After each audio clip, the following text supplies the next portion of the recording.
अभी कौन सी कंडीशन हो गई, फ्रेम की जो अपनी एलईडी है वो होने लगी है ब्लिंकिंग, वो ब्लिंकिंग स्टार्ट हो गई। तो जैसे जैसे ब्लिंक करेगी वैसे वैसे कोड घूमते जाएंगे। अगर एलईडी कहीं पे रुक गई या फिर ऑन या फिर ऑफ तो वहां पे कोड भी रुक जाएगा। कई बार ऐसा भी होगा डिबग कार्ड के अंदर आपके नीचे का जो स्लॉट है अगर वहां पे कुछ कचरा जमा है, यहाँ पे कुछ कचरा जमा है तो ऐसा भी होगा कि एलईडी ब्लिंकिंग करती होगी लेकिन अंक वहीं के वहीं ठहरे रहेंगे। तो उस कंडीशन में डिबग कार्ड को ही आपको एक बार इरेजर से सॉल्व कर देना है। तो आपको जब ये कोड घूमते हैं ना तब आपको सिर्फ और सिर्फ फ्रेम की एलईडी के ऊपर ही ध्यान देना है। ये दोनों साथ में चलते हैं, फ्रेम और अंक। अभी हम लोग चल रहे हैं डिजिट एरर। तो डिजिट एरर कैसी होगी, तो जो अल्फा न्यूमेरिक वर्ड है, अभी ये अमी, एवार्ड और तीसरी है फोनिक्स, ये तीन कंपनी तो अलग अलग एरर कोड बताएगी। वैसे ही इंटेल, वैसे अलग अलग बोर्ड जो है एचपी, डेल, एसर, तो ये सभी कौन से होंगे, ब्रांडेड। लेकिन ये चिपसेट वाले बोर्ड, तो सभी लोग अलग अलग कोड बनाते हैं। समझ जाओ, सबसे पहले हम लोग चेक करने जाते हैं रैम को। तो सबसे पहला कोड बनेगा रैम की टेस्टिंग का, कि रैम की टेस्टिंग के लिए कैसा कोड बनता है। तो समझो अमी वाला यूज करता है फॉर एग्जांपल कुछ बोर्डों में C1, ये यूज करता है C0, ये यूज करता है C2, ये यूज करता है C9, दूसरी कंपनी यूज करती है C8। वो तो अलग अलग वेरिएशन हो गया। तो मैंने आपको बताया उसके साथ में एक किताब आती है, उसके अंदर वो सभी कोड लिखे होते हैं। तभी इसके लिए आपको ये ध्यान में रखना पड़ता है अमी है, एवार्ड है, फोनिक्स है, कौन सी है। लेकिन मैं आपको एक रेंज दे देता हूं। तो C0 से लेके C9 तक या फिर D0 से लेके D9 तक की जो कुछ भी बीच की वैल्यू अगर आपको कोड आपको घूमता घूमता बीच में अटक जाता है, यानी कि समझो किसी बोर्ड के अंदर D3, इस बोर्ड के अंदर C6 के ऊपर अटका है, ये कौन सा कोड है, प्रीवियस कोड। अभी ये प्रेजेंट कोड, यानी कि अभी ये कोड चल रहा है और इस कोड के ऊपर अटक गया तो C6 के ऊपर यहाँ पे अटका है। तो अभी हमें ये ध्यान में रखने की जरूरत नहीं है इनमें से कौन सी कंपनी ने उसका प्रोग्रामिंग किया है।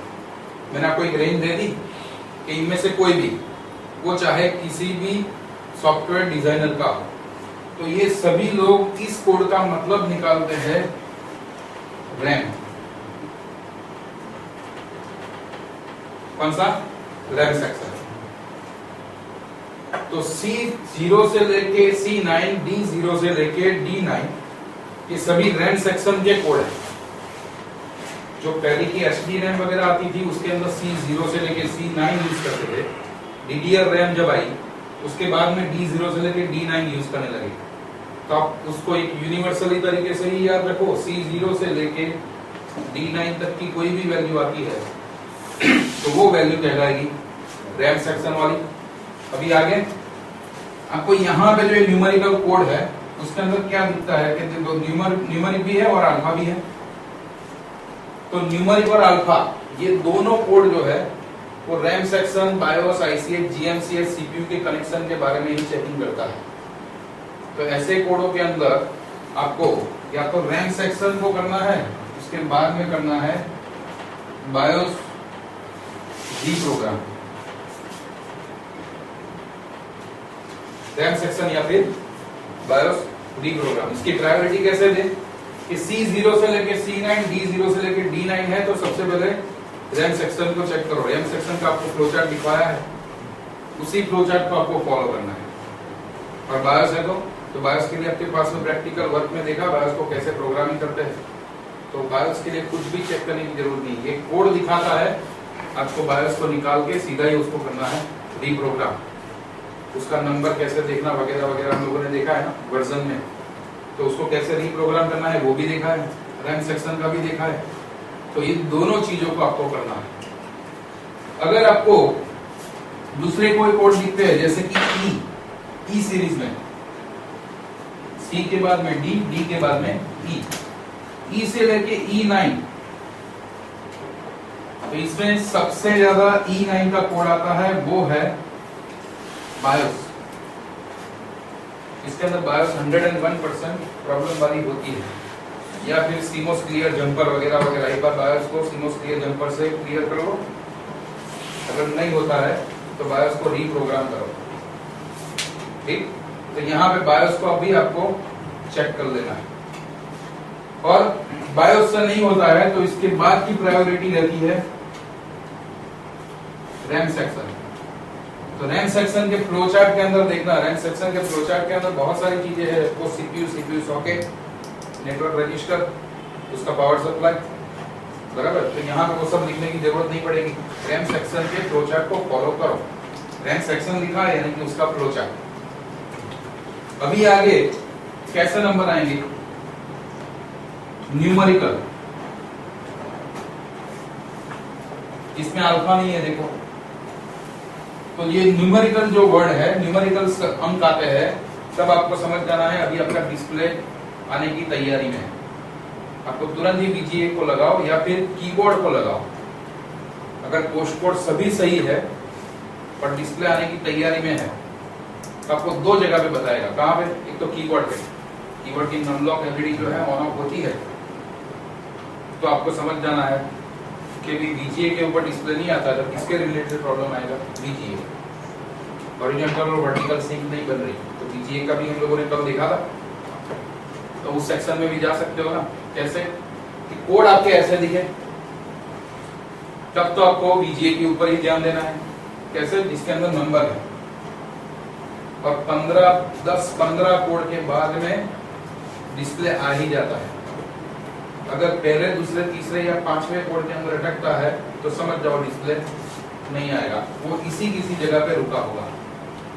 तो डिस्प्ले के लिए भी कोड देख लिया कि यहाँ पे इस कोड के अंदर ये क्या करता है। कई मदरबोर्ड की बायोस की जो कंपनी है 25, 38, 35 ऐसे नंबरों से हार्ड डिस्क का डिटेक्शन करवाती है।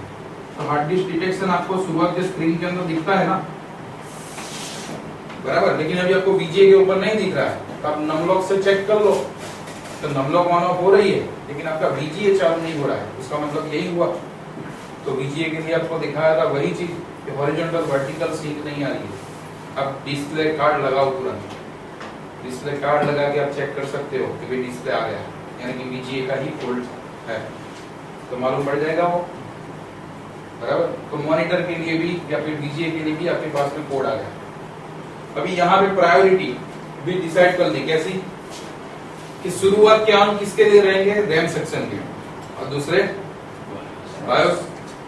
उसके अलावा अंक जो रहेंगे जिसके अंदर अल्फा न्यूमेरिक हो, वो कैसे रहेंगे, बायोस और रैम सेक्शन। तो उसका मतलब तो यही हुआ कि आपको जब डिजिट कोड घूमना शुरू होते हैं और आपको डिस्प्ले नहीं देता है, कब तक, कि जब तक आपकी नमलॉक एलईडी चालू बंद नहीं होती। इनके बीच में कोई भी कोड अगर आपको रुका हुआ लगता है तो उसके अंदर या तो रैम सेक्शन का फॉल्ट होगा या तो फिर बायोस का। तो रैम सेक्शन के फ्लो चार्ट को भी बराबर एक बार रीड कर लेना, क्या क्या चीजें थी, बराबर। तो यहाँ पे क्लॉक का भी प्रॉब्लम हो सकता है, बायोस का भी प्रॉब्लम हो सकता है, रैम सेक्शन का भी हो सकता है। उसके फ्लो चार्ट के अंदर पूरा समझाया है। तो उसके अंदर भी बायोस को रीप्रोग्राम करना तो लिखा है रैम के फ्लो चार्ट के अंदर भी, बराबर। तो ये दोनों चीजें ही जवाबदार है। यहाँ पे मैं आपको ये नहीं बोलूंगा कि आईओ को बदलो, ऐसा नहीं आएगा।